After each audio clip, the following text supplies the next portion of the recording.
Hey guys, how's it going? It's your boy Cozy here, coming at you with another deck tech video. This one with the new Black Purple Luffy from OP09. He is the latest Luffy leader to come out in the standard meta at the time of this recording.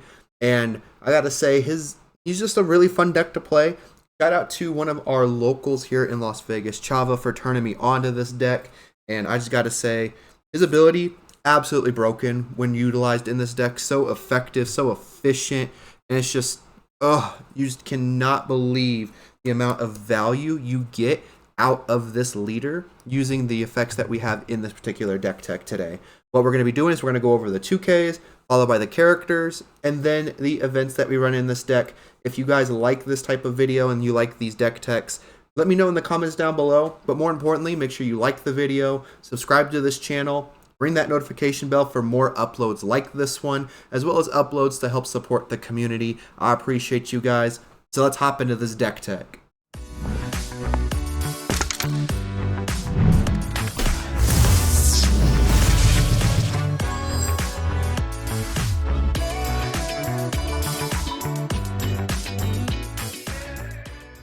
All right, now starting off with our 2Ks that we run in this deck, we are going to be starting off with 3 Kamazos. He is just a really good 2K. He does have that ability of when a Dawn card is moved from the field, we get to KO up to one of our 2-cost or less opponent's characters. So he does have some really good stipulations in here. He does synergize very, very well with this deck, but he is just more importantly a solid 2K to see coming out in play. The other 2K we run is 3 copies of One-Legged Toy Soldier. Activate main, you can trash him, give something -3 cost. So very, very solid when we're trying to get over things. You can just play him out the turn before, play a big body that KOs things based off of cost, and use his ability just to get a little bit easier of a time to KO things. The next 2K we run is 4 of the Spider Lady herself, Black Maria. Currently, she is just super strong in this deck because her ability allows you to ramp 5 Dawn. You're going to put those Dawn back anyway. Luffy's ability will activate, and you get to keep 2 of those Dawn. So instead of it being a 5 Dawn loss, you're really netting 2 out of it. You're ramping an extra turn, and you really don't have to do much of anything. You just leave everything as it is, and Maria will get you to 10 Dawn quickly, and absolutely quickly indeed. And then the last 2K we run is the strongest character, in my opinion, in the entire One Piece universe. It is our very own Minx Heart Pirate, Beppo. Beppo is just a really fun 2K to play. So when a Dawn leaves our Dawn field and goes back into our Dawn deck, one of our characters or leaders gets 1,000 power, so just a really strong buff. Works really well with this deck because we do a lot of Dawn minusing, a lot of Dawn ramping, everything like that. So Beppo, just as a one-of, is fine. If you really wanted to, you could possibly get rid of the Kamazos to replace with the Beppo, just to supplement some of that additional curve. But at the end of it all, having 4, 8, 9, 10, 11 2Ks in the deck, not that bad, especially with the events that we do run and the amount of support that we have with this particular leader.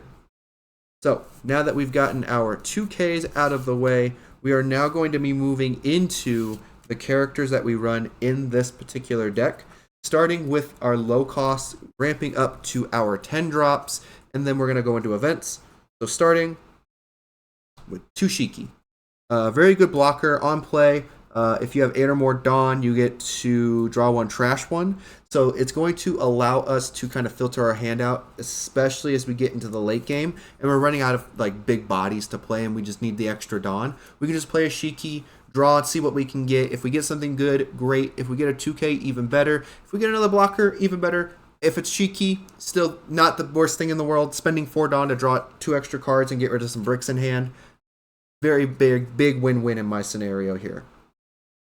We do run 4 of the Roronoa Zoros from OP09. That's going to return 1 or more cards to the Dawn deck. So you return 2, activate Luffy's effect, so this effect becomes free.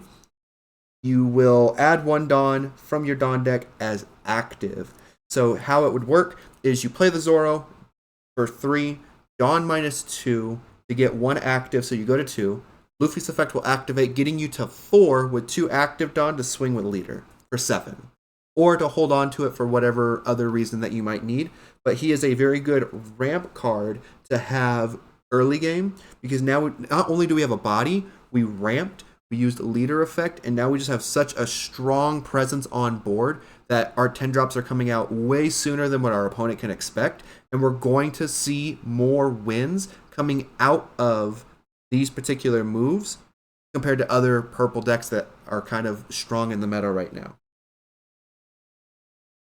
Next, we run 4 of the Zorojuros. This is the one that you attack, you ramp if you're at 3 or less life, which being a 4 life leader, we just take the first hit, and then we can start ramping to our heart's content.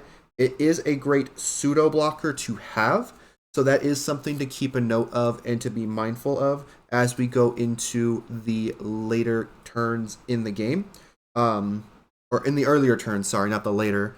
And we're going to just really push for more ramp. They're going to swing into this so they can stop ramping, and that just gives our leader a little bit more added protection. Speaking of added protection, we do run 4 Frankies, which is a Dawn -2 effect. So leader effect will activate, so this is essentially free for us if we play it. We trash 1 card from our hand, draw 2. Just a very solid leader to have, leader effect to have for a deck like this. And just overall really strong to draw 2 cards in the early game. Even in the late game, that's even stronger to have, and you get a blocker out of it. Very, very good. And then the last cards that we do run in here is 2 Bond Clay. See them. We'll put them here. So 2 Bond Clay. So with the Bond Clay, it's just another ramp. We're going to get to 5 Dawn. He doesn't activate the leader effect at all, but it is just another presence to have on board to swing whatever the biggest thing that your opponent has, and just something to be mindful of on your opponent's side to get rid of as soon as possible, wasting more resources in order to get what they want out of their deck and preventing us from doing whatever we want with ours. Moving into the mid game here, which essentially is turn 2, ideally for us. Our 5 drops are going to be 3 of the KO Sanji from starter deck 14, which was the Black Luffy. He's just really, really good. If we have a 6 power or less, 6 power or more, or 6 cost or more character on board, we'll be fine. Luffy's ability allows us to get characters to have +1 cost. You put a Dawn under Luffy on your 6 Dawn plus turn. Play the Sanji, pop something for free that is a cost of 5 or less. We do run 1 of the Sangoro from starter deck 18, which was the purple Luffy. If we see it, we see it. If we don't, we don't. It's great card draw. It's great to get rid of our for our opponent to deal with. So it's just something to essentially have and to kind of bounce back from. We do run a 1 of the Guild to Soro from starter deck 5, which I believe is purple Shanks, if I'm not mistaken. He's a Dawn -2 when attacking. You draw 2 cards. So essentially when attacking, you get rid of the 2 Dawn that you rested playing another body. You get 1 of those Dawn as active, 1 back to rested. So essentially it's free with a little bit of an extra benefit to draw 2 cards for free. It is a 6k body that is going to force your opponent to deal with it, or suffer the consequences of just letting us draw for free every single turn. And then the last 5 drop that we do run is our boy Tony Chopper. We can return 1 or more cards from our Dawn field to our Dawn deck to allow us to give him blocker. So essentially, drop him, -2, get a Dawn back for some of our event cards that we run, and we get a blocker out of it.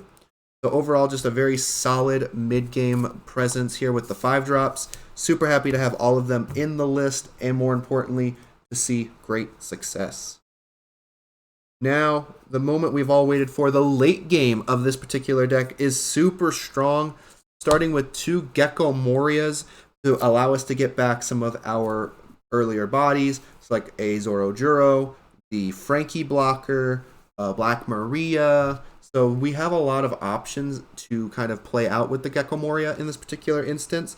We don't want to see a lot of him just because he is a brick in hand and he's very, very hard to kind of get out with this particular list and how tight it is. So 2 was more than enough for us to see.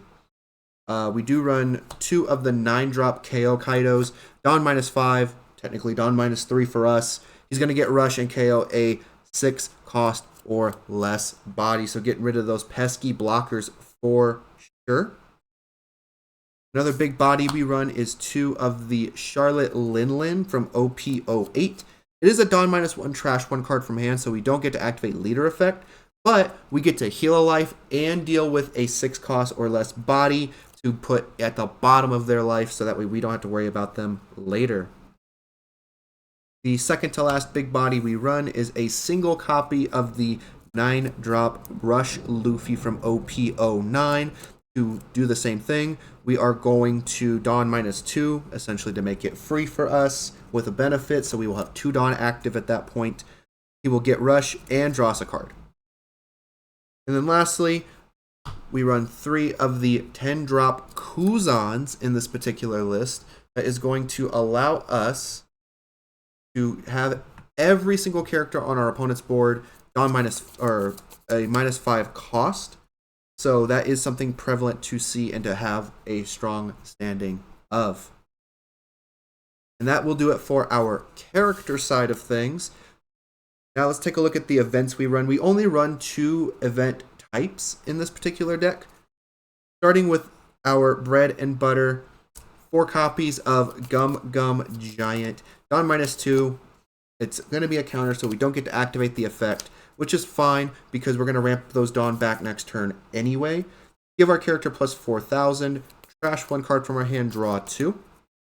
And then the last main deck or main phase event card we run, which I think is a very spicy pick for us, is we run 3 copies of Top Knot in this list. Dawn -2, which is essentially free for us with a benefit of having 1 active.